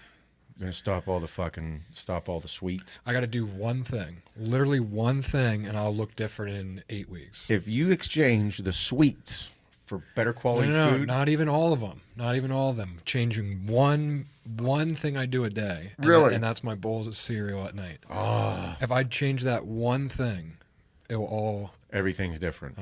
Exciting. It's about an 80 to 100 gram of carb difference. Oh boy. Yeah. Oh boy. Yeah. I'll do 2 or 3 bowls, dude. Oh my God. And it's not a serving. My one snack at night that I have, I just went a little overboard over the holidays. I was eating cookies and shit at night. Yeah. I never do that. That's where the extra weight came from. But I do a peanut butter and jelly rice cake every single night. That's one thing that I always have. That bitch leaves. Fuck, I haven't done those in a long time. Oh, it's my I staple. might be able to replace cereal with a couple of those and be. My staple. It's because it's a half decent. An organic peanut butter, and then a little bit of jelly. I like a lot of bit of jelly now. Start cutting it back as the week progresses, and then it's going to stop. And then 4 weeks out. No more rice cakes. Oh no more rice cakes. Rice cakes will happen on big training days, and then it'll be no rice cakes. But then, at a certain period, this coffee's going to get fucked with, because I have some calories in my coffee, and I want to see, I want to get a certain look again. I want it. Haven't wanted it in a while, and it's going to be ugly. I just want to look cool again one more time. Said one more time. Fucking nasty. I got to pose. Fuck. That's the one thing that's going to be hard. You're going to order new posing trunks? Nope. I'm going to do it in my underwear. Naked? I might. I'd- I should do naked. Fucking huge bush. It's with the jungle, brah. What fucking bush you got going on? I don't take care of myself the way I should. I don't either. I don't take care of myself at all. I used to care way more. I got a fucking hairy back and a hairy belly and a hairy bush. My back just started really coming in now. Oh, really? Yeah. Mine's I mean, it's not that bad. Mine's bad. It looks like it looks weird. It makes me feel like, it's starting to make me feel a little insecure because I just started looking because I was posing a little bit. Yeah. And I'm looking and I'm like, bitch, you love me, don't you? Sweetheart, you fucking love me. Look at this. Look at this ugly shit back here. I'd be like, hey. Listen, when you start to get it fully coming in on the shoulders and shit, then there's a fucking problem. Yeah, That's know. a problem. But here's the thing. There's only one person that'll shave it. It's her. Yep. What am I going to do? Call you up? Be like, hey, Bob, can you come over and shave They my have back? stuff on Amazon for that. It's like a giant, it looks like a grill scraper. But it's a fucking... You know I'd cut myself. It's just a giant straight blade. It looks scary as fuck. No fucking way. I feel like I bleed to death in the fucking shower using that. No way. Wonder what single guys do. Single guys, they have their buddies do it, or they do it themselves with the Amazon thing. I don't know. Or maybe they don't grow back hair. They stay on top of it. What movie... Fuck, what movie was that where the guy helped him shave his balls and shit? Oh, it was here in Pittsburgh. Oh, PSA guys. yeah. What movie is She's all that. that? Yeah. No. Or She's Out of My League. She's out of my league. Yeah. That's it. That's pretty funny. Yeah. He's all up in there. He's like, it looks huge, and he's like, He's like...